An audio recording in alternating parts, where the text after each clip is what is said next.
pagājušas apmēram 15 minūtes no iepriekšējās epizodes. Pēc nepilnām 10 minūtēm, jau esot šajā vietā, uz tās pašas vidē smagās fazāna mušas pēc vairākām copēm, mušai kārtējo reizi ceļoties augšā, beidzot piecirta glītu mēra foreli. Turējās straumi vai vareni. Augšā dabūja tikai pēc kāda laika. Diemžēl kamera bija pamanījies izslēgta. Konstatēja, ka zivju jau bija palaists brīvībā. Apakšā ar zāles, visticamāk lielāki akmeņi, jo vairākas reizes ieķērās mana nimfa. Par laimi bez liela trokšņa izdevās izvilkt un ceru vēl uz kādu zivi, jo vieta ir lieliska.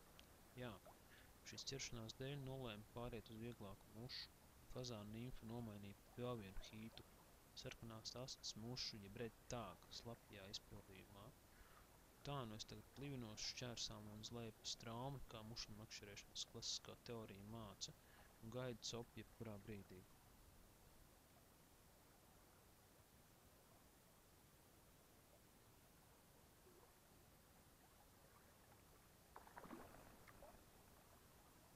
Godīgi sakot, šo es negaidīju.